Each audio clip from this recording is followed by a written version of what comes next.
Shaddai El Shaddai సర్వశక్తిమంతుడా El Shaddai సర్వశక్తిమంతుడా.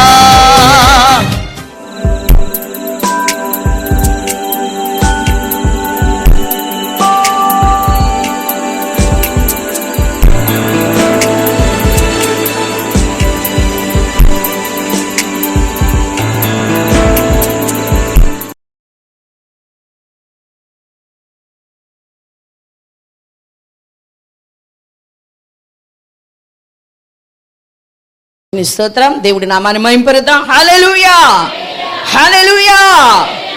దేవుని స్తోత్రాలు. ఈరోజు వాక్యంలో రోమీయులకు రాసిన పత్రిక 5వ అధ్యాయం 1వ వచనం చదువుకుందాం. కాబట్టి విశ్వాస మూలమున మనము నీతిమంతులుగా తీర్చబడి మన ప్రభువైన యేసుక్రీస్తు ద్వారా దేవునితో సమాధానము కలిగి ఉందము. ప్రార్థన చేసుకుందాం. పరిశుద్ధుడా, జీవాధిపతి, సర్వశక్తి మంత్రుడా, ఈ మొదటి ఉపవాస ప్రార్థనలో మాకు కావాల్సిన వర్తమానం మాట్లాడాను. ప్రతి ఆటంకం యేసు నామములో వెళ్ళిపోమని ఆజ్ఞాపిస్తున్నాను. బలమైనటువంటి నీ సన్నిధి మాతో ఉంచి మమ్మల్ని బలపరచమని యేసు నామమును వేడుకొని ప్రార్థన చేస్తున్నాం తండ్రి, ఆమేన్. కాబట్టి విశ్వాస మూలమున మనము నీతిమంతులుగా తీర్చబడి మన ప్రభువైన యేసుక్రీస్తు ద్వారా దేవునితో సమాధానము కలిగి ఉందము. ఈరోజు వాక్య అంశం ఏంటంటే సమాధానకరమైన జీవితానికి రహస్యం. సమాధానకరమైన జీవితానికి రహస్యం ఏంటిదనేది అంటే ఎవరితో సమాధానం? ప్రభువుతోటి సమాధానం. దేవుడి నామానికే మహిమ కలుగును గాక. ప్రభుతోటి సమాధానకరమైన జీవితానికి రహస్యం ఏంటిదనేది మనం తెలుసుకోవాలి. ఇక్కడే మనకు అర్థమవుతుంది ఏంటిది ఆ రహస్యం అంటే విశ్వాసమే అని మనం తెలుసుకుంటున్నాం. ఏం కలిగి ఉండాలి దేవుని బిడ్డలు? విశ్వాసం. అంటే మనం అందరికీ విశ్వాసం ఉంటేనే మనం ఇక్కడికి వచ్చింది. ఒక్క మాటలో చెప్పాలంటే విశ్వాసం లేకోకుండా మనం ఇక్కడికి రాం. అయితే ఏ విశ్వాసం కావాలి అని యేసయ్య చెబుతున్నాడంటే నీ సమస్యకు తగిన విశ్వాసం కలిగి ఉన్నావా, ఖచ్చితంగా దేవుడు ఏం చేస్తాడంటే ఆయనతో నీకు సమాధానకరమైన జీవితం జీవిస్తావు అంటున్నాడు. అందుకనే ప్రతి ఒక్కరం కూడా మరి మనందరికీ కూడా ఏం కావాలి? విశ్వాసం. దేవుళ్ళో విశ్వాసం కావాలి. ఎవరి వల్ల మనం ఇక్కడ చూస్తే విశ్వాస మూలమున మనము నీతిమంతులుగా తీర్చబడి మన ప్రభువైన యేసుక్రీస్తు ద్వారా దేవునితో సమాధానం కలిగి ఉందము. మన ప్రభుతో మనం ఏం కలిగి ఉండాలి? సమాధానం. ఎప్పుడు కూడా మన ప్రభుతో సమాధానం కలిగి ఉండాలి. మనుషులతో ఒక్కొక్కసారి మనం సమాధానం ఉండలేకపోతే మరి మరలా ఏం చేసేవారిగా ఉండాలి? సమాధాన పడాలి. అది దైవ చిత్తం. అలాగనే మనుషులతో మనం సమాధాన పడేటప్పుడు దేవుడితో ఇంకా మరి ఎక్కువగా సమాధానకరంగా మనం జీవించాలి. ఆయనతో మనకు సమాధానం లేకపోతే మనం ఏమవుతాము? మనం ఏం చేస్తున్నాం మనకే తెలియదు. అన్నిట్లో కూడా ఏమైపోతూ ఉంటుంది? బలహీనమైపోతాం. ఆత్మీయంగా, శారీరకంగా అన్ని విషయాల్లో బలహీనం అవుతాం. అందుకనే ప్రభుతో ఎప్పుడు కూడా మనకేం కావాలి? సమాధానం కావాలి ప్రభుతోటి. ఈ సమాధానం కావాలి ప్రభుతో అంటే విశ్వాసం ప్రతి వారికి అవసరం. ఇదే రహస్యం అని మనం తెలుసుకోవాలి. ప్రభుతో సమాధానంగా ఉండటానికి ఏంటిది? విశ్వాసం. ఎందుకంటే మరి మన పితరులైనటువంటి వారు అందరూ కూడా మనకన్నా ముందుగా మైలురాళ్లుగా ఉన్నటువంటి వారు, మరి అపోస్తులైనటువంటి వారు, ప్రవక్తలైనటువంటి వారు, ఇంకా కూడా చాలా మంది మన పితరులైనటువంటి వారు, వారందరూ కూడా ఎలాగున్నారు అంటే ప్రభు దగ్గర విశ్వాసముతో ఉన్నారు. విశ్వాసం లేకోకుండా దేవుడికి ఇష్టలై ఉండట అసాధ్యం అని కూడా మనం చూస్తూ ఉంటాం. అలాగనే ఈ ప్రపంచం దేవుడు నిర్మించింది దేని ద్వారా అంటే విశ్వాసం ద్వారా అని మనం అందరం కూడా తెలుసుకోవాలి. ప్రపంచం సమస్తం కూడా యేసయ్య ఏం చేస్తున్నాడంటే మనం విశ్వాసం కలిగి ఉండటానికి ఆయన ఏం చేస్తున్నాడంటే మాట ద్వారానే సమస్తం కూడా ఏం చేస్తున్నాడు? అంధకారంలో వెలుగు కలుగును గాక అంటే కలిగి ఉన్నాయి. అలాగే మనం కూడా మన ప్రభు ఏం చేస్తున్నాడో విశ్వాసం ద్వారా ప్రపంచం ఎట్లా నిర్మించి ఉన్నాడో మనం కూడా ఏం చేయాలనంటే ప్రభుతో సమాధానంగా మనం జీవించడానికి మనలో ఏం కావాలి? విశ్వాసం కావాలి.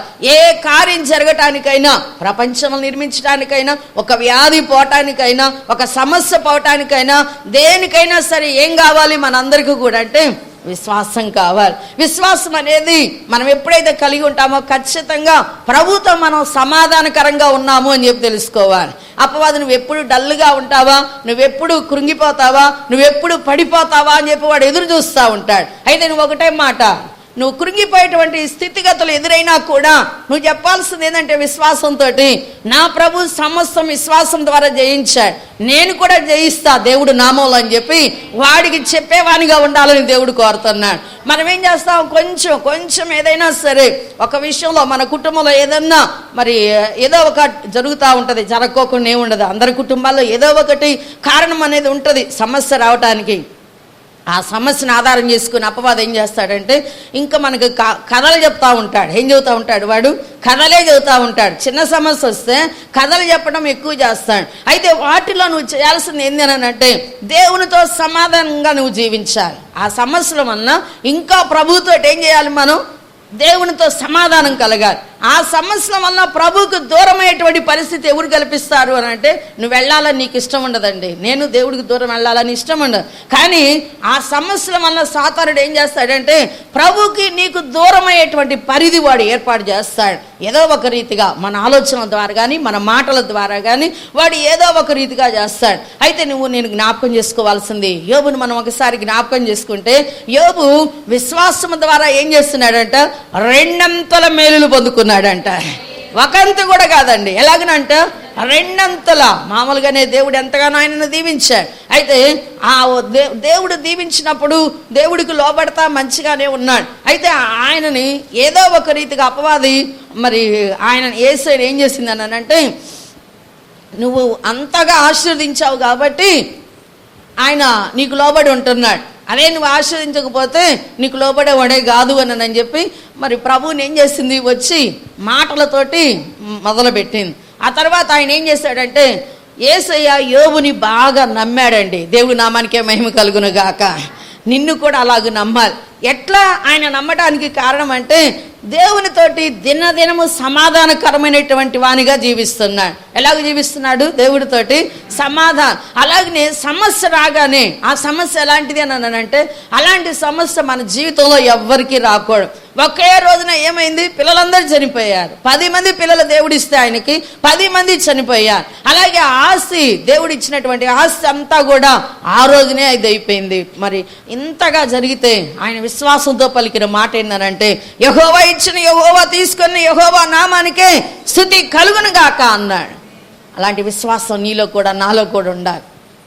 మనం చిన్న సమస్యకు విశ్వాసాన్ని పోగొట్టుకుంటున్నాం, చిన్న సమస్యకు ఎంతో బాధ పొందుతున్నాం. అయితే ప్రభుతో సమాధానాన్ని అక్కడ కోల్పోతున్నాం.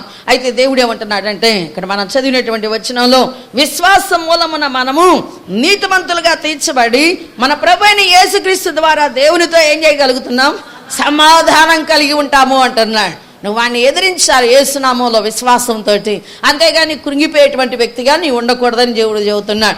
ఎందుకనంటే ఇలాగ మనం చూస్తే మన పితరులైనటువంటి వారు ఎంతమందో విశ్వాసంతో ఏం చేస్తున్నారంటే దేవుడు నా మహిమార్థమై వారు విశ్వాసంతో, మనం హెబ్రీ రాసిన 11వ అధ్యాయం చూస్తే అంతా కూడా ఎలాగున్నారట, విశ్వాసమే.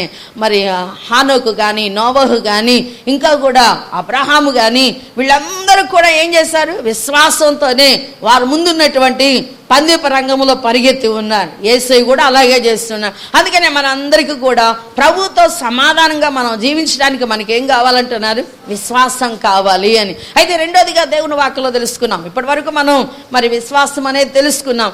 దేవుని వాక్యంలో ఏమని అంటుందంటే, మరి దేవుడు ప్రార్థనా విజ్ఞాపనల ద్వారా మరి దేవుడితోటి సమాధానంగా ఉంటామని చెప్పి చెబుతున్నాడు. ఫిలిప్పీలకు రాసిన పత్రికలో చూసినట్లయితే 4వ అధ్యాయం 6 వచనం దగ్గర నుండి మనం 6-7 వచనాలలో, దేని గురించి చింతపడకుడి కానీ ప్రభు విషయంలోను ప్రార్థనా విజ్ఞాపన చేత కృతజ్ఞతా పూర్వకంగా మీ విన్నపాలు దేవునికి తెలియజేయండి. అప్పుడు సమస్త జ్ఞానమునకు మించిన దేవుని సమాధానం యేసుక్రీస్తు వలన మీ హృదయములకును మీ తలంపులకును కావలి ఉండను. ఎప్పుడంటే మనకి దేవునితో సమాధానం కలిగి ఉండేది, ప్రార్థన విజ్ఞాపన. ప్రతి విషయంలో కూడా ఏం చేయాలి? ప్రార్థన విజ్ఞాపన. ప్రభువా, ఇదిగో ఈ స్థితి నువ్వు కలుగు చేసినందుకు నేను స్తుతిస్తున్నాను అని నువ్వు ప్రార్థన చేసావా, దేవుడు ఎంతగానో నిన్ను జ్ఞాపకం చేసుకుంటాడు. విజ్ఞాపన, ప్రార్థన విజ్ఞాపన ద్వారా దేవుడు ఏం చేస్తున్నాడు? ప్రభుతో సమాధానంగా ఉండటానికి నీ హృదయంలో మరి ఆయన ఏం చేస్తున్నాడు? కావలి ఉంటాను అంటున్నాడు. నీ తలంపులకి, నీ ఆలోచనలకి ఆయన ఏం చేస్తున్నాడు? కావలి ఉంటాడు. అయితే ప్రభుతోటి సమాధానం మనం కావాలి అని అందరికీ ఇష్టమే. ప్రభుతో సమాధానం లేకపోతే బాధ కదా అని అందరికీ ఇష్టమే సమాధానం ఉండాలని. అయితే ఆయన చెబుతున్నటువంటిది మనం తెలుసుకుంటున్నాం ఈ సమయంలో. మరి దేవుని బిడ్డలైనటువంటి వారు అనేకులు ఆ రహస్యం తెలుసుకొని ప్రభుతో ఎలాగుంటున్నారంటే, చేద్దామా, చెయ్యాలి కాబట్టి చేద్దామా అని అనుకోవటం లేదు. వారు ఎలాగ చేస్తున్నారంటే ప్రార్థన విజ్ఞాపనలు ఇష్టపూర్వకంగా చేస్తున్నారంట. దేవుడు నామానికే మహిమ కలుగును గాక. ఆయనతోటి మనం సమాధానంగా ఉండాలి కదా, లేకపోతే ఏ వస్తాయో, ఏ దురాత్మలు మనల్ని పీడిస్తాయో, లేకపోతే ఎలాంటిది మరి మన కుటుంబాల్లో ఆటంకం కలుగుతుందో అనని కాదండి వాళ్ళు ప్రార్థనా విజ్ఞాపనలు చేసింది. మన పితరులైన వారు ఎలాగ ప్రార్థన చేశారనంటే ఇష్టపూర్వకంగా దేవుడి దగ్గర చేశారు. అందుకనే ప్రభు యొక్క సమాధానాన్ని వారు అనుభవించగలుగుతున్నారు. అలాగనే దేవుడు నా మహిమార్థమే మరి మనం కూడా అలాంటి అనుభవం కావాలని దేవుడు కోరుతూ ఉన్నాడు. ప్రార్థన విజ్ఞాపనలు చేయటం వలన ఇక్కడ మనం చూస్తూ ఉన్నాం. దేనిని గురించి కూడా వారు ఎలాగున్నారు? చింతపడే పనే ఉండదండి. వారే కాదు, పౌలే కాదు, ఫిలిప్పీ సంఘమే కాదు, నీవు కూడా నేను కూడా ప్రార్థన విజ్ఞాపనలు చేస్తున్నామా, నీవు కూడా చింతపడాల్సిన అవసరం లేదు. ఎందుకంటే నీ గురించి ఒక ఆయన ఉన్నాడు, చింతపడేటువంటి ఆయన. ఎవరైనా? నజరేయుడైనటువంటి యేసుక్రీస్తు. మన కొరకై ప్రాణం పెట్టినటువంటి ఆయన. ఆయన ఏం చేస్తాడంటే నీ కొరకు చింతపడతా ఉంటాడు. నా బిడ్డది ఈరోజు ఏందో బాగా బాధగా ఉందే, డల్లుగా ఉందే అని చెప్పి యేసయ్య ఏం చేస్తాడంట? నీ కొరకు చింతపడతా ఉంటాడు. అలాంటి దేవుణ్ణి నువ్వు నేను కలిగి ఉన్నాం కాబట్టి మనం చింతపడాల్సిన అవసరం లేదు. మనం చేయాల్సింది మనం చేయటమే. దానియేలు చింతపడ్డా? సింహం బోన్లో వేస్తామంటే ఏమా చింతపడ్డా? దానియేలుని సింహం బోన్లో వేస్తారు అని చెప్పి శాసనం పుట్టించినప్పుడు ఆయన ఏమన్నా చింతపడ్డా? లేదు, ఆయన ఏం చింతపడలేదు. ఎందుకనంటే ఎప్పటిలాగానే ప్రార్థన విజ్ఞాపన చేయడానికి వెళ్ళిపోయాడండి. వెళ్ళిపోగానే ప్రార్థన చేస్తూ ఉండగానే ఆ సమస్య ఆయనకి ఎక్కువైంది. వినటమే కాదు, శాసనం పుట్టించారు అని వినటమే కాదండి, ఏం చేస్తున్నారంట? శాసనం పుట్టించిన వారు వచ్చి తీసుకొని వెళ్ళటానికి రెడీగా వచ్చి తీసుకొని వెళ్ళి సింహంలో వేశారు. అయినా కూడా దేవుడు నా మహిమార్థమే ఆయన ప్రార్థన విజ్ఞాపన దేవుడు ఏం చేస్తున్నాడు? ప్రభుతో సమాధానం కలిగి ఉన్నాడు. కాబట్టి ప్రభుతో సమాధానం కలిగినటువంటి దానియేలుని సింహాలు ఏ హాని చేయకోకుండా దేవుడు జ్ఞాపకం చేసుకున్నాడు. కారణం ఏంటిది? అదే గమనించాలి నువ్వు నేను కూడా. ఏంటిది? ప్రభుతో సమాధానంగా ఉంటే ఎలాంటి అడ్డులు నీకు వచ్చినా కూడా వాటన్నిటిని కూడా ఏం చేయగలడు? ఆయన చదును చేయగలిగినటువంటి శక్తి ఆయన దగ్గర ఉంది. అందుకనే జాగ్రత్త. లోయలను నువ్వు పూడ్చే బిడ్డగా ఉండటానికి దేవుడిని ఏర్పాటు చేసుకున్నాడు. సమస్యకు భయపడి కృంగిపోయే బిడ్డగా కాదు నిన్ను ఉండటానికి ఏర్పాటు చేసుకుంది. నీకు వచ్చిన ఆ లోయలను ఏం చేసేవానిగా ఉండాలి? పూర్తి చేసేయాలి ఆ లోయల్ని. నువ్వు లోయలోకి వెళ్ళటానికి కారణమేందో తెలుసా? నువ్వు ఎత్తైనటువంటి మరి స్థలంలో ఉండటానికి దేవుడు ఆ లోయని ఏర్పాటు చేశాడు. ఆ లోయని ఏం చేయాలా? నువ్వు పూడ్చాలి. పూడ్చినప్పుడు నువ్వు ఎక్కడగా ఉండగలవు? కొండ మీద ఉండగలవు, ఎత్తైన స్థలంలో నీవు ఉండగలవు. అందుకనే మనం అందరం కూడా గమనించాల్సింది, ప్రభు చెప్పిన మాటని లోయలను పూడ్చాలి అంటే ప్రార్థన విజ్ఞాపన నీకు నాకు కావాలి. ప్రార్థన విజ్ఞాపన లేకోకుండా లోయలను పూడ్చలేమండి, పర్వతాలను ఎక్కలేమండి. ఇది గమనించాలి దేవుని బిడ్డ. ప్రభుతో సమాధానం కావాలి అంటే ప్రతి ఒక్కరం కూడా ఏం చేసేవారిగా ఉండాలి? ప్రార్థనా విజ్ఞాపన కావాలి. అందుకని దేని గురించి చింతపడద్దు అని ఫిలిప్పీ సంఘంతో చెబుతున్నాడు. ఆయన అప్పుడు ఎక్కడున్నాడు? పౌలు గారు ఎక్కడున్నారు? అమ్మా, సరసాల్లో ఉండి దేని గురించి కూడా చింతపడొద్దు అంటున్నాడు. వినేవాళ్ళకి కూడా ఏమనిపించింది? ఒకసారి గమనించండి. వినేవాళ్ళకి కూడా ఏమనిపించింది? ఆయన సరసాల్లో ఉండి మనకు చెబుతున్నాడు ఏంది ఈ మాట అనుకోవచ్చు, కానీ సరసాల్లో ఆయన ఏమనుకుంటున్నాడు అని అంటే చాలా సంతోషంగా. ఎందుకు ఆ సంతోషం అని అంటే దేవుడి నిమిత్తమై నేను సరసాలకు వెళ్ళాను. నేనేమి తప్పు చేసి కాదు, నేనేది ఎవరినో హత్య చేసి కాదు, నేను ఎట్లాగ వెళ్ళాను? దేవుడు నిమిత్తమై నేను సరసాలకు వెళ్ళాను కాబట్టి సంతోషం అని చెప్పి ఎంతో సంతోషాన్ని అనుభవిస్తూ ఆయన ఏం చేస్తున్నాడంటే ఈ పత్రికను రాశాడు. అందుకని దేని గురించి కూడా చింతింపకుడు, కానీ ప్రతి విషయంలో నువ్వు ప్రార్థనా విజ్ఞాపన చేత కృతజ్ఞతాపూర్వకంగా నువ్వు కృతజ్ఞత చెల్లించేది ఎప్పుడండి? మనం ఎవరైనా కృతజ్ఞత చెల్లించేటప్పుడు ఎప్పుడైనా దేవుడు మనకి మంచి కార్యం మన ఎడల, ఒక నూతనమైన కార్యం, ఘనమైన కార్యం నీ ఎడల దేవుడు చేసినప్పుడు ఏం చేస్తా ఉంటాం? ప్రభువా నీ కృతజ్ఞతలయ్యా అని ప్రభు మీద ప్రేమ మనకేమైంది, పొంగి పొర్లిద్దనమాట. ప్రభుతో సమాధానం ఏమైంది, పొంగి పొర్లుతూ ఉంటుంది. అయితే ఇక్కడ ఉన్నటువంటి పరిస్థితి ఆయన ఏందనంటే సరసాల్లో ఉన్నాడు. అయినా కూడా ఆయన ఏమంటున్నాడంటే దేని గురించి చింతపడద్దు, ప్రతి విషయంలో ప్రార్థన విజ్ఞాపన చేస్తా కృతజ్ఞతా స్తుతులు చెల్లించండి. ఎలాగనా కృతజ్ఞతా స్తుతులు, మరి ఎలా కృతజ్ఞతాపూర్వకంగా మీ విన్నపాలు దేవునికి తెలియచేయండి. ఎవరికి తెలియజేయాలి మన విన్నపాలు? దేవునికి. ఆయన ఉన్నాడు. మనం ఏం చేస్తాం, ఏ మనిషి కనపడితే ఆ మనిషికి చెబుతూ ఉంటాం. ఏం చేస్తూ ఉంటాం మనం అంటే మనలో ఉన్నటువంటిది. మనుషులతో ఎక్కువగా మాట్లాడతాం, దేవుడితో ఏం చేస్తూ ఉంటాం, తక్కువ మాట్లాడతాం. అందువల్ల ప్రభుతో సమాధానాన్ని మనం కలిగి ఉండలేకపోతున్నాం. దేవుడితో ఎక్కువ కనుక నువ్వు మాట్లాడుకుంటున్నావా, దేవుడు నీకేం చేస్తాడు, నీ హృదయానికి ఏం చేస్తాడు, సమాధానాన్ని దేవుడు అనుగ్రహిస్తాడు. అలాగే నేను ఈ సమస్యలన్నిటి నుండి కూడా దేవుడు విడిపిస్తాడు. అందుకని మనం ప్రభుతోటి సమాధానంగా ఉండాలంటే ప్రార్థన విజ్ఞాపన చేయటం మనం నేర్చుకోవాలి.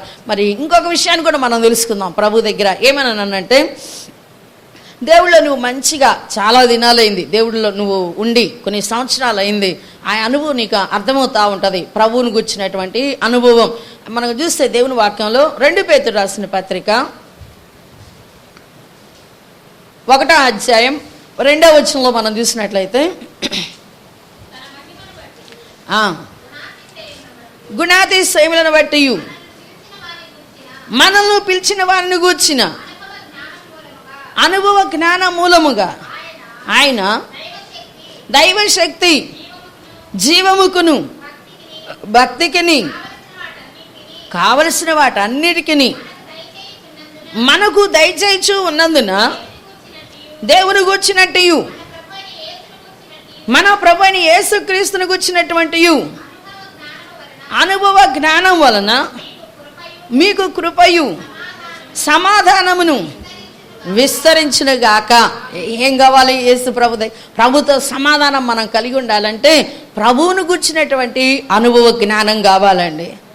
ప్రభువును గుర్చినటువంటి అనుభవ జ్ఞానం కావాలి. ప్రభుతో నువ్వు సమాధానంగా ఉంటే ఆయన ఏం చేశాడు, ఆయన అనుభవాలు ఒకసారి చూద్దామా. ఆయన అనుభవం ఎలాగుంది? ఆయన బాగా దేవుడు నా మహిమార్థమై యేసు ప్రభు మరి కొన్ని ఆత్మలను రక్షించేటప్పుడు, ఒక నూతనమైన కార్యం జరిగించేటప్పుడు తండ్రి ఏం చేస్తూ ఉంటాడో తెలుసా? ఏం చేస్తూ ఉంటాడు? బహు బలంగా ప్రార్థన చేపిస్తూ ఉంటాడంటే. ఏం చేపిస్తూ ఉంటాడు? ఆయన చేయాలని ఆయన అనుకోడు, కానీ ఎందుకని ఆ మాటలు మనకు మాదిరిగా బైబిల్ గ్రంథంలో రాయబడి అని అంటే మనం నేర్చుకోవటానికి. దేనికి? మనం నేర్చుకోవటానికి. అంటే ఆయనను గూర్చినటువంటి అనుభవ జ్ఞానం మనం నేర్చుకుంటే, మనం నేర్చుకొని మనం కూడా ఎలాగుంటాం? కదలని వారిగా. అలాగే ఇంకా ఎలాగుంటామంట? ఇంకా ఎలాగుంటాం? స్థిరులుగా ఉంటాం. ప్రభు కార్యాభివృద్ధి నందు ఎప్పటికీ ఆసక్తిగానే ఉంటాం. ఎప్పటికీ కొద్ది రోజులు, 10 రోజులు, 1 సంవత్సరం కాదు, ఎప్పటికీ ఆసక్తులుగానే ఉంటాం. ఎప్పుడు? మనం ఆయనను గుర్చినటువంటి అనుభవ జ్ఞానం మనం కలిగి ఉన్నప్పుడు. ఆయన ఒకటి ఏదైనా సరే, ఒక విషయం తండ్రి ఏదైనా సరే నెరవేర్చాలనుకున్నప్పుడు ఆయన ఇంకా ప్రార్థన చేపిస్తూ ఉంటాడు. తండ్రి చిత్తం కొంత సమయం చేసి వస్తాడు, తర్వాత ఏం చేస్తూ ఉంటాడు? ప్రార్థన చేపిస్తాడు. ఈరోజు ఈ ప్రార్థన చేపిస్తున్నాడు అని అంటే ఖచ్చితంగా నన్ను రేపు కానీ, లేదా సాయంత్రం కానీ, లేకపోతే రేపు ఉదయం కానీ ఏదో నన్ను తండ్రి మంచిగా వాడుకోబోతున్నాడు, ఏదో కార్యం ఇక్కడ చేయబోతున్నాడు అని ఆయనకి అర్థమైపోయింది. అలాంటి అనుభవ జ్ఞానం యేసయ్య కలిగి ఉన్నాడు. అదే ఇక్కడ మనం చూస్తున్నాం. ఏమన్నానంటే తన మహిమను బట్టి ఆయన మహిమ ఏం చేస్తుంది అని అనంటే తండ్రి యొక్క గుణాన్ని అర్థమయ్యేటట్టుగా చేస్తుంది. అదే అనుభవ జ్ఞానం. అదే నువ్వు నేను కలిగి ఉండాలి. అదే ప్రభుతో సమాధానం కలిగి ఉండటం అని అంటే ఆయన మహిమను, తర్వాత ఆయన మహిమను బట్టి, గుణాతిశయమును బట్టి మనల్ని పిలిచిన వారిని గూర్చిన అనుభవ జ్ఞానం మూలముగా ఆయన దైవశక్తి జీవమునకును భక్తికిని కావలసిన వాటన్నిటినీ ఇక్కడ మనం బాగా గమనించాలి. ఆయన అనుభవం మరి జ్ఞానం మూలంగా ఆయన దైవశక్తి ఏంటిదంట? దేవుని యొక్క శక్తి. తర్వాత ఇంకో ఏమని చెబుతున్నారు? జీవం, తర్వాత భక్తి, కావలసిన వాటన్నిటినీ మనకు దయచేస్తున్నాడు. దేని ద్వారా? ఆయన మహిమ అక్కడ మరి సంచరిస్తూ ఉన్నందువలన దేవుని యొక్క గుణం, ఏంటిది ఆయన ఎలాంటి ఉన్నాడో మనం కూడా అలాగ ఉండాలని ఇవన్నీ కూడా నేర్పిస్తూ ఉంటాడు దేవుడు. ఆయనతో సమాధానంగా ఉండాలని దేవుడు నేర్పిస్తాడు. ఆయన అనుభవ జ్ఞానం, తండ్రి ఏ విధంగా ఉన్నాడో కుమారుడు ఆ విధంగా ఉన్నాడు, కుమారుడు ఎలాగున్నాడో నువ్వు నేను కూడా అలాగుండాలి. ఇవన్నీ ఏంటిది? ఆయన అనుభవ జ్ఞానం మనకు దేవుడు ఏం చేస్తూ ఉంటాడు, మనకు అనుగ్రహిస్తూ ఉంటాడు. అందుకని వాటన్నిటిని నువ్వు నేర్చుకొని ఎలాగ ఉండాలి, క్రీస్తుతో సమాధానంగా ఉండాలి అని మనందరికీ కూడా చెబుతూ ఉన్నాడు. అందుకని ఇంకా కూడా ఇక్కడ ఏమంటున్నాడంటే, మీకు పైన చూడండి, మనకు దయచేయచ్చు ఉన్నదన దేవుని గూర్చినట్టు మన ప్రభు అయిన యేసును క్రీస్తును గూర్చినట్టు ఆయన అనుభవ జ్ఞానం వల్ల మీకు సమాధానం విస్తరించునుగాక. మనం ఆయనను బట్టి దేవుడు మనల్ని జ్ఞాపకం చేసుకుంటున్నాడు. ఏంటిది? ఆ కృప, ఆ యొక్క సమాధానం మన జీవితాల్లో దేవుడు మనకు విస్తరిలేటట్టుగా దేవుడు చేస్తున్నాడు. అందుకని ప్రభువును గుర్చినటువంటి అనుభవ జ్ఞానం నీకు నాకు కావాలని చెప్తున్నాడు. ఆ అనుభవ జ్ఞానం మనలో ఎప్పుడైతే ఉంటుందో అప్పుడు దేవుడు ఏం చేస్తాడు, సమాధానంగా దేవుడితో మనం జీవించగలం. ఇది ఇంకొక విషయాన్ని కూడా మనం తెలుసుకుందాం. ఏంటిది అని అంటే, మరి దేవుడు వాక్యాన్ని ఎక్కువగా ఏం చేసేవారిగా ఉండాలి, ప్రేమించేవారిగా ఉండాలి. దేవుడు వాక్యాన్ని ఎక్కువగా ప్రేమించాలి. మనం కీర్తన గ్రంథంలో చూస్తే 119వ కీర్తనలో 165వ వచనంలో దావీదు ఎక్కువగా దేవుని యొక్క వాక్యాన్ని ప్రేమిస్తూ ఉంటాడు. దేవుడు వాక్యాన్ని నువ్వు ప్రేమిస్తూ ఉంటే దేవుడు నీకేం చేస్తూ ఉంటాడు, ఆయన ఈ ధర్మశాస్త్రమును ప్రేమించు వారికి ఎంతో నెమ్మది కలదు, వారు తూలి తొట్టిల్లుటకు కారణమేమీ లేకోకుండా దేవుడు చేస్తాడని. వాళ్ళు తూలిపోయేవారిగా ఉండరు, వాళ్ళు తొట్టిల్లిపోయేవారిగా ఉండరు. ఎలాగుంటున్నారు? ఎందుకని అంత ఇదిగా ఉంటున్నారు? ఎందుకు అనంటే దేవుడు నా మహిమార్థమే దేవుడి యొక్క వాక్యాన్ని ఏం చేస్తున్నాడంట, ప్రేమిస్తున్నాడు. దేవుడు వాక్యాన్ని నువ్వు కూడా ప్రేమిస్తున్నావా? అబ్బా చదవటమే కష్టంగా ఉంటుంది మనకి, అలాగనే వినటం ఇంకా కష్టంగా ఉంటుంది. ఈ రోజుల్లో చాలామంది ఇప్పుడు చదవటం కన్నా కూడా వినటం కొంచెం వింటున్నారు. ఇప్పుడు అన్నీ కూడా వినటమే కదా, సెల్ ఫోన్ దగ్గర నుండి అన్నీ ఏంటిది, మనం వినే పనే, ఇంకా చదివే పని లేదు. అంటే అంతకాలం మనకి ఎట్లాగుందనంట, అనుకూలంగా ఇంకా ఇంకా ఇంకా మనిషి సుఖం పడడానికి ఇదిగా ఉంది. అయితే దేవుడు ఏమంటున్నాడనంటే, దేవుని యొక్క ధర్మశాస్త్రాన్ని ఈయన చదవటం వలన, వినటం వలన దేవుడు వాక్యాన్ని ఇంకా ప్రేమించడం బాగా నేర్చుకున్నాడు. అందుకనే మనమందరం కూడా ఏం చేయాలి, చదువు వచ్చిన వారు చదవాలి, వినాలి. అన్ని విషయాల్లో దేవుడు వాక్యాన్ని ఎక్కువగా మనం ప్రేమించడం వల్ల దేవుడు ఏం చేస్తాడు, మనల్ని ఏం చేస్తామంటాడు, నెమ్మది కలుగు చేస్తాడు. అంటే సమాధానంగా ఉండేటట్టుగా దేవుడు చేస్తాడు ప్రభుతోటి. దేవుడు వాక్యం లేకుండా ప్రార్థన చేయాలని కూర్చుంటే మనం చేయగలమా? ఏం చేయలేము. ప్రార్థన చేయాలంటే పొడి మాటలే వస్తూ ఉంటాయి. ప్రార్థనలో కూర్చుంటే పొడి మాటలే వస్తాయి. అదే దేవుని వాక్యాన్ని నువ్వు ఆయన వాక్యాన్ని ప్రేమిస్తున్నావు అనుకో, చదువుతున్నావు అనుకో, అనుసరిస్తున్నావు అనుకో, ఆ వాక్యం ఆ సమయానికి ఖచ్చితంగా దేవుడు నీ దగ్గరికి తీసుకొస్తాడు, నీ నోటికి అందిస్తాడు ఆయన. అంతే. ఆ మాట అందించగానే ఎలాగుంటుందని అంట, నీకు ఎక్కడలేని సంతోషం, సమాధానం నీ హృదయంలోకి వచ్చేసేది. ఆ మాట పెట్టి నువ్వు పలుకుతా ఉంటే అది ఎక్కడుందో రెఫరెన్స్ నీకు నాకు తెలియకపోవచ్చు, కానీ రెఫరెన్స్ లేకపోయినా కూడా ఆ మాట నీ దగ్గరికి వచ్చేసేస్తుంది. ఆ మాట నీ దగ్గరికి రాగానే దేవుడు మాట నీ హృదయంలో ఎంత ఏం కలుగు చేస్తున్నాడు, ఆయన సమాధానాన్ని దేవుడు కలుగు చేస్తున్నాడు. అప్పుడు దాకున్న సమస్య, అప్పుడు దాకున్నటువంటి బాధ ఎటువైదో కూడా నీకు నాకు తెలియదు. అలాగున మనం దావీదు దేవుడి యొక్క వాక్యాన్ని ఏం చేస్తూ ఉంటాడు, ప్రేమిస్తూ ఉంటాడు ఎక్కువగా. లేకపోతే ఆయన మీదకి వచ్చే శత్రువులు ఇవన్నీ కూడా చూస్తే చాలా మనం ఎక్కువగా ఆయన ప్రార్థన చేస్తూ ఉంటాడని మనకు తెలుసు. ప్రార్థన చేస్తాడు, వాక్యాన్ని కూడా ఏం చేస్తున్నాడు, ఆయన ప్రేమిస్తున్నాడు. కొన్ని సమయాల్లో వాక్యాన్ని ప్రేమించుకోకుండా తన సొంత జ్ఞానంతో వెళ్ళి కొన్ని అపాయాలు తెచ్చుకున్నాడు దావీదు కూడా. చనిపోవటం చూశాడు, బాధలు పొందటం చూసి ఉన్నాడు. అందుకని తర్వాత అర్థమైపోయింది ఆయనకి, నా బలం వల్ల లేక నాకు దేవుడిచ్చిన సైన్యం యొక్క బలం వల్ల కాదు ఇక్కడ కార్యం జరగాల్సింది, దేవుడు వాక్యం ద్వారానే. వాక్య ప్రకారంగా నేను నడిస్తే దేవుడు ఏం చేస్తాడు, అక్కడ అందరిలో సమాధానాన్ని కలుగు చేస్తాడు. నాలో కానీ ఇతరులలో కానీ ఆయన సమాధానాన్ని కలుగు చేస్తాడు. అలాగనే నేను దేనికోసమై వెళ్తున్నానో ఆ దేవుడి యొక్క మనసాన్ని తీసుకొస్తే ఆ నగరంలో కూడా దేవుడే సమాధానాన్ని కలుగు చేస్తాడు అని అనుకున్నాడు. మొట్టమొదటి తెలియకుండా ఏం చేస్తున్నాడు, తన ఇష్ట ప్రకారంగా 30,000 మందిని సైన్యాన్ని తీసుకొని వెళ్ళిపోయి ఉన్నాడు. ఎవరు వచ్చినా కూడా సైన్యం ఉన్నారు కదా అనుకున్నాడు. ఆ తర్వాత అక్కడ బాగా బాధపడి ఉన్నాడు. ఒక వ్యక్తి చనిపోవటం కూడా జరిగింది, ఉజ్జి అనేటువంటి ఆయన. తర్వాత ఆయనకు అర్థమైపోయింది ఎలాగ తీసుకురావాలని. అక్కడ ఉన్నటువంటి యాజకులను అడిగినప్పుడు వాళ్ళు చెప్పారు ధర్మశాస్త్రంలో ఉన్నటువంటి విషయం, దేవుని వాక్యంలో ఉన్న విషయాన్ని చెప్పారు. ఏమని? ఎవరు చేయాలి ఆ పని? ప్రార్థన విజ్ఞాపన చేసేటువంటి వారు, దేవుడికి భయపడి దేవుడు వాక్యానుసారంగా నడిచేటువంటి యాజకులైనటువంటి వారు ఏం చేయాలి? దేవుడి యొక్క మందసాన్ని తీసుకురావాలి. అంతేగాని ఎట్టబడితే అట్ట దేవుడి మందసాన్ని తీసుకురాకూడదని చెప్పి తెలుసుకున్నాడు. తర్వాత దేవుడి యొక్క మందస్సం ఎలాగ తీసుకురావాలో తెలుసుకున్నాక ఆయన ఏం చేస్తున్నాడు అని అంటే, ఎట్లా తెలుసుకున్నాడు ఆయన?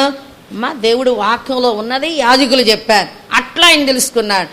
నేను కూడా ఇలాగ చేయాలి కావాలని ఆయనకేం అర్థమైందని అంటే, వాక్యాన్ని ప్రేమించటం, వాక్యాన్ని చదవటం, వాక్యాన్ని వినటం నేర్చుకున్నాడు. అలాగిన ఎంతగానో ఎంత దీవెన నొందాడంటే అంత దీవెన నొందాడు దావీదు గారు వాక్యం వలన. తర్వాత ఒక్కొక్కసారి ఆయన పడిపోయినప్పుడు కూడా, ఆత్మీయ జీవితంలో పడిపోయినప్పుడు కూడా ఎలాగున్నాడు? దేవుని వాక్యం ద్వారా ఎంతగానో దీవెన నొందినట్టుగా మనం చూస్తున్నాం. కాబట్టి మన జీవితాల్లో కూడా దేవుడు వాక్యాన్ని ఎక్కువగా ప్రేమిస్తే దేవుడితోటి మనం ఏం చేయగలం? సమాధానంగా ఉండగలం. దేవుడు వాక్యం లేకపోతే మనం సమాధానంగా ఉండలేం. దావీదు విషయంలో మనం చూస్తే అట్లాగని ఆయనకి సమస్యలు ఏమి రాకోకుండా ఉన్నాయా? దేవుడు వాక్యాన్ని ప్రేమించడం వలన. ఒక మాట ఉంది బైబిల్లో, ఏమనంటే, క్రీస్తునందు నువ్వు సద్భక్తితో నడుస్తున్నావా, ఏమవుతాయంట? శ్రమలు ఇంకా ఎక్కువ అవుతాయంట. ప్రభువుకి దగ్గరయ్యే కొలది ఇంకా కూడా శోధన శ్రమలు ఎక్కువ అవుతాయంట. ఆయనని భయపడదామా? లేదండి. క్రీస్తుకు దగ్గరయ్యే కొలది నీకు శ్రమ వస్తాయి. ఆ శ్రమ ఏం చేస్తాడంట యేసయ్య? మరి నీ నోటి మాటతో పలికేటట్టుగా దేవుడు చేస్తాడు, అది నీ దగ్గర నుండి పారిపోయేటట్టుగా కూడా దేవుడే చేస్తాడు. అలాగిన ప్రభువు మనకి నేర్పిస్తూ ఉంటాడు. అందుకని దేవుడు వాక్యాన్ని ఏం చేయాలి? ఎక్కువగా మనం ప్రేమించాలి, ఎక్కువగా మనం ప్రేమించాలి. ప్రేమించినప్పుడు దేవుడి యొక్క సహాయాన్ని మనం అనుభవించగలం. ఉదాహరణకు ఒక మాట మనం చెప్పుకున్నట్లయితే, మనం ఈ మధ్య కూడా చాలాసార్లు ఆ మాటలు మనం చెప్పుకొని ఉన్నాం. అయితే ఎన్నిసార్లు చెప్పుకున్నా కూడా దేవుడి వాక్యం ఎలాంటిదంట? నూతనమైనది అంట. ఎలాంటిది? నిత్యము నూతనమైందే. అందుకని మరి దావీదు విషయంలో ఆయన ఎలాగ ప్రేమించాడు దేవుడి వాక్యాన్ని అంటే, భయంకరమైనటువంటి శత్రువులు ఆయన మీదకి లేచినప్పుడు, అయ్యా ఇదిగో ఈ పలాని పట్టణంలో మరి నా మీదకి లేచేవారు ఉన్నారు కదా, వాళ్ళు నా మీదకి రావటానికి రెడీగా ఉన్నారయ్యా, మరి ఆ విషయంలో నేనేం చేయాలి అని చెప్పి అడుగుతా ఉన్నాడు యేసయ్యని. అడుగుతా ఉంటే యేసయ్య ఏం చెప్పాడంట?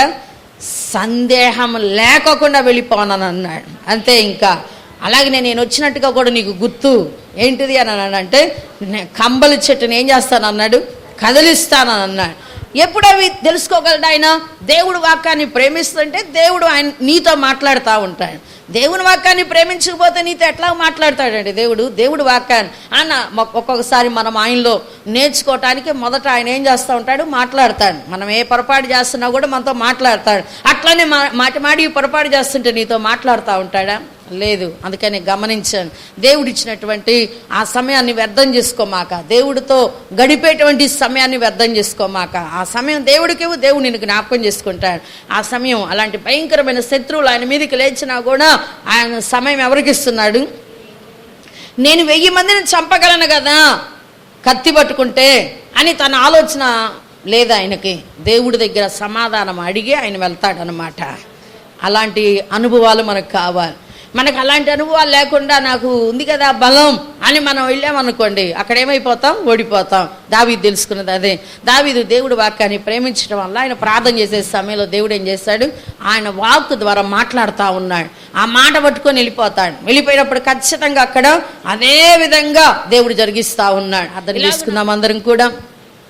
దేవానికి వందనాలు, ఆశ్చర్యకరుడా, అద్భుతకరుడా, నీకు వందనాలు. గొప్ప దేవుడు నీవై ఉన్నావు.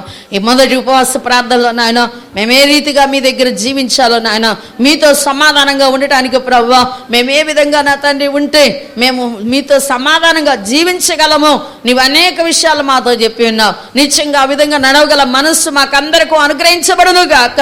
ప్రభావం గల దేవుడు, రోషం గల దేవుడు నీవు కనుక నాయన ఎప్పుడు నీ యొక్క మహిమను అనుభవించగల కృపను మాకు దయచేయమడుగుతున్నాను. నువ్వు గొప్ప దేవుడు అయినావు కనుక అయ్యా నీ మహిమే ప్రతి సమస్య నుండి విడుదల చేసేది కనుక నాయన ఈ సమయంలో పరిశుద్ధాత్మదేవా నీకు వందనాలు. కూడిన ప్రతి వారి ఎడల నీ కృపాపారముగా అనుగ్రహించబడును గాక. వారు ఉన్నటువంటి సమస్యలన్నీ కూడా యేసు నామములో వెళ్ళిపోమని ఆజ్ఞాపిస్తున్నాను. నిశ్చయంగా ప్రభా నీలో ఎలాగ నేర్చుకోవాలో ఎలాగ నడవాలో ప్రతి బిడ్డ కూడా నీ వాక్యపు వెలుగులో నడిచే మనస్సుని నాకు వారికి అనుగ్రహించబడును గాక. మీ నామానికే మహిమ ఘనత ప్రభావాలు తెచ్చుకోమడుగుతున్నాం. అలాగే ప్రభా ఈ సమయంలో నా తండ్రి ఎవరైతే నా తండ్రి నీకు స్తోత్రాలు అయా నీ వాక్యం వింటూ ఉన్నారో నా తండ్రి అయా యూట్యూబ్ ద్వారా వారిని కూడా మీరు బలపరచమడుగుతున్నారు. అలాగే టీవీ ద్వారా ఎవరైతే వింటున్నారో వారిని కూడా నీవే బలపరచు, నీ సన్నిధి కాంతిని ప్రకాశింపజేయమని అడుగుతున్నాను. నిశ్చయంగా ప్రతి ఆటంకం యేసు నామములో తొలగిపోవునట్లుగా చేయమడుగుతున్నాను. హృదయాల్లో ఆటంకాలు, కుటుంబాల్లో ఆటంకాలు అన్నీ కూడా యేసు నామములో వెళ్ళిపోమని ఆజ్ఞాపిస్తున్నాను. మీ నామానికి మహిమ ఘనత ప్రభావాలు తెచ్చుకోమని నజరేయుడైన యేసుక్రీస్తు నామమున పెట్టుకొని ప్రార్థన చేస్తున్నాను తండ్రి. ఆమేన్ ఆమేన్. అందరికీ వందనాలు.